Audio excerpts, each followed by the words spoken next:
Welcome back to our podcast.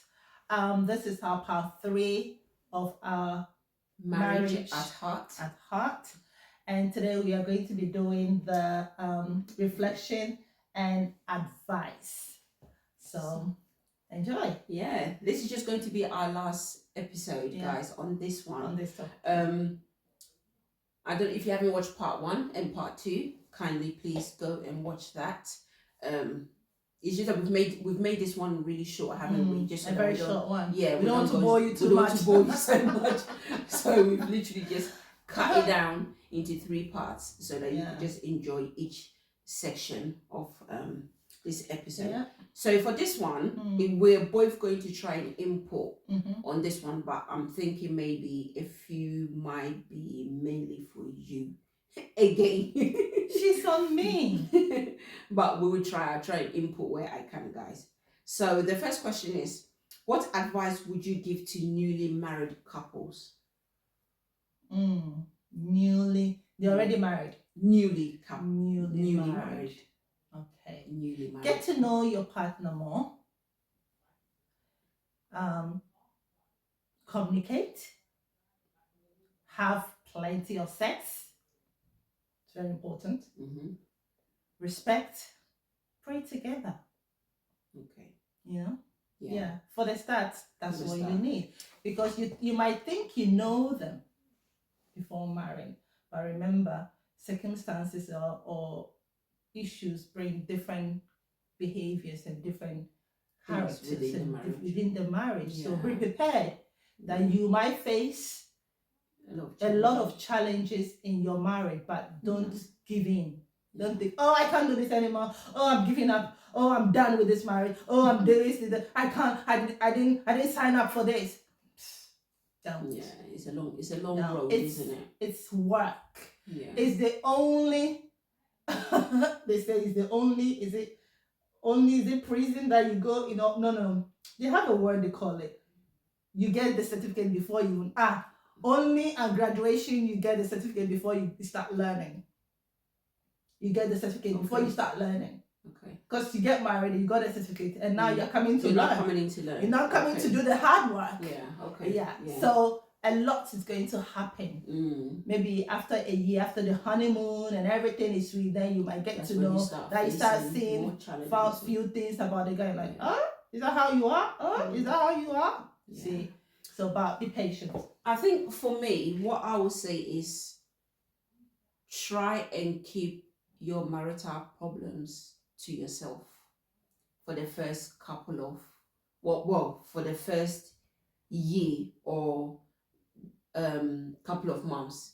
I say that based on, I think, experience. Okay. And I think in the beginning, when you're married and you start having problems and you start bringing outsiders in, it makes it worse. Okay. Try and resolve it yourself. Unless it's really, really difficult, where you think, I need to go and speak to my mother-in-law, I need to speak to my father-in-law, or even to my sister-in-laws or brother-in-laws, or somebody that you actually trust really, really well, or you've known for so long, that you think they will be able to speak to your spouse and they will listen. Do you understand? That's when you need to bring somebody in. But I think from experience or from what I've seen, try and keep your problems to yourselves. I think it's all about communication. Yeah, that comes in. Communicate, talk to each other. That comes in. Yeah. But I'm talking about like the main problems. Like, like somebody will hearsay. There's a lot of hearsays out there. When you get married as a newly couple, there's a lot of hearsays. And I didn't know that, she had done this, he has done that, and I've heard this. You didn't. Like don't keep running to your friends and sharing that. My husband did this, my wife did that. Keep a lot of stuff to yourself as well, and try and cut out the hearsays that you hear outside. I'm not saying cut your friendship circle, because you will need them in difficult times. Yeah. And also, one thing I can say: don't ever compare your marriage to somebody else. else's. I think that's what a lot of young couples do. They like that. Don't compare your marriage. Especially when you go out and say, "Oh, didn't you see that that couple that like this?" Because trust me, what you want to see is what they are going to show you. It's not everything that is behind closed doors that you're going to see. Yeah. What you want to see is what you're going to see. Because if me and Lucy are arguing at home, I would not bring that outside. No. If Lucy and her husband are constantly battling heads at home, they will not bring that outside for you to see. So you will see people portraying to be who they're not. Yeah. You know, so yeah, she's right. Don't compare your marriage to anybody else. And again, I think like she said, communication. Yeah. Try and keep your marital problems to yourself. Yeah. Don't share. Don't. One thing when we got serious. when we got married, one thing we both said to ourselves is that this is our marriage. Yeah. We're going to make it our way. Yeah.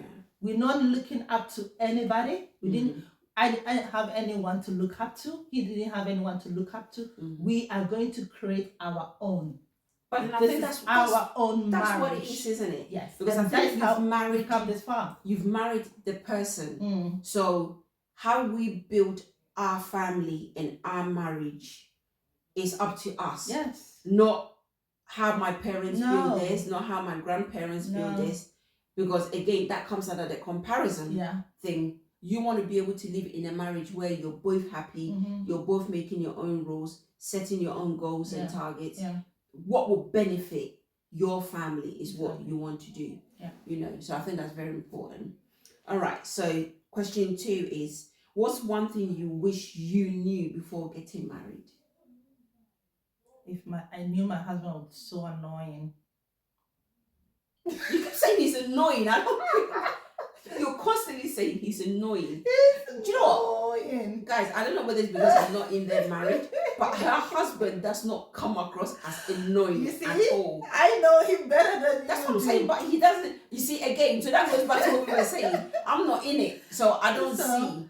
So what, is she faking it? I'm not faking it, because remember I said the 2 things, but I said one. Okay. And the other one. So what's the second one? I cannot say it. Okay. It's the most annoying thing ever. And I tell him. Okay, that's fine. And you know that if I knew that, I would have you would not have tried, but that would have stopped it anyway. So it's gone out the window now. That would have stopped You've overcome it. No, I've not overcome it. I'm still in it. He still does it. Okay. But I mean, after 10 years, you've after 10 years. No, I'm saying after you've been married more than. I'm married more than 10 years. Yeah, that's what I'm saying. After 10 years, you're still by now. You have you've overcome whatever. I've overcome them. I'm like, no matter what, it's not going to stop. Me, what would I say? What's one thing I wish I knew before getting into married?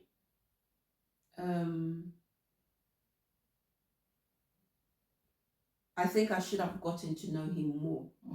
That's very important. Yeah. I should have waited and gotten to know him more before accepting to marry him.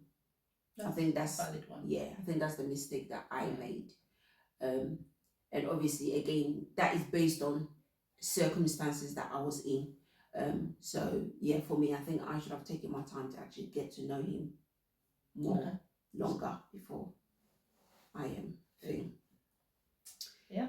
Right. How do you know when a marriage is worth fighting for? Yay. I can't answer that question, sorry. A marriage is worth fighting for. What's happening to it that I'm going to fight for? I don't know. Maybe is it worth keeping? Like, has something? I'm still here. I'm still in the marriage, so it's fighting for. Yeah. No, I see. Like, I think what I'm trying. Oh my god, I wrote the questions, guys, and I can't even rephrase it. How do you know when a marriage is worth fighting for? So maybe he's doing the right things. He's saying the right things. If you're still in the marriage, of course, then it's worth fighting. Do you understand? For. Yeah. Unless that maybe he's ticking all the boxes. So it's a marriage you want to hold on. You know that you want to still be in. You would know. You would know. You would know because you are in it. I cannot answer for somebody, Yeah, I you think will you would know personally. when that marriage is worth fighting for. Because I know couples that their partner have cheated. So you see, that could be an example. The partner have cheated, but aside that, no, this particular lady fought for her marriage because she got to know that it's a one-off thing. That really just, it's sometimes you get all this temptation that comes into relationship, into marriages, and it's a one-off thing. Because when you know the man you live with, you know, and when he does a mistake, one-off mistake, you can't throw everything away. So for that, and also it's individual things. Somebody say it doesn't matter whether it's once or not. Once or two, yeah, that's it, I'm done. That's it, I'm done. But maybe he's a good man, maybe she's a good woman. But we all make mistakes. But then I think everybody has what they will put their life on the line for, isn't it? So it's me example, if you go out and you cheat, you're done. It's finished. I'm not staying in. That's it. I'm not even if the marriage is brilliant, I'm not fighting. You've broken that trust. You've broken the trust. You know, the communication, everything. I'm not doing it. If you lie about something that you've actually told a different story to, then again, for me, you've broken that trust. Because why did you lie to me in the first place about it? You should have told me the truth. And then, you know, so I think, like you're saying, everyone what they will stand on to hold their I marriage. don't believe in cheating. To hold on to their marriage. Support that at all. But everybody, you know, it's an individual thing. And this is our last question, guys. So if you could, well, maybe this will go for me rather than you. Okay. If you could go back, would you still choose your partner? For me, do you know, funny enough, my husband keeps telling me, for you, I will choose you over and over again. I keep saying, no, I'm not going to choose you. He says, even when we go to heaven, your room will be next to me. I'm like, no, I'm not going to choose you.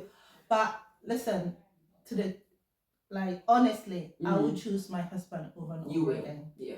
Because despite our little differences, nobody is perfect. Yeah. I'm not perfect. He's not perfect. But he's a loving person. Okay. He's a loving person. I think he'll be glad for me saying this on air. He's a wonderful man. I love you, baby. He's a loving man, you know. Yeah. Yeah. I will choose him. And he has said to me he will choose me. Over and over again. So, yeah. That's fine. How about you? For me, it's a no. I would not choose him again. And I think I wouldn't choose him again because, again, it goes back to what I said before. I did not know him. I did not know who I was married to. And obviously, when I came to find out certain characteristics about him, it didn't gel with me. So, not the fact that he's not a good person or anything like that, but he just wasn't a fit for me. So for me, for me, it would be a no. I would not pick him again. Like, you would have still even be the marriage. Oh yeah, definitely. Yeah, definitely. If it was for it not to work. Better, it was better than the thing. I'm sure I'll still be in it. But the right man is at the corner coming very soon. Yeah. But guys, she's driving me crazy, yeah. Anyway, I'm still praying for her. Don't worry. Right, guys. Anyways, this is the end of this podcast. She doesn't want me to talk. You need to let me talk. We're not done here, guys. We're not done with. This is the end of this podcast. She's trying to cut me off, girl. We will be back. The wedding bells will be coming very soon. Shush. We will be back. Sorry, guys. She doesn't want me to talk. Yes. Carry on. Carry on. You see? She's so excited. I'll show it. End the podcast. Thank you. Thank you guys for sharing, liking, and supporting our podcast. Hope you enjoyed this episode. Please don't forget to leave your comments below, or your comment or your idea, or if you want us to talk about anything, please. Guys, let me outro it for you, yeah? She's so confused at the moment. But yeah, thank you so much. She's doing it. What's wrong with her? Oh good. Oh my goodness. It doesn't have to be perfect. It's not supposed to be. Guys, stay tuned to the next one. God bless you. Bye bye.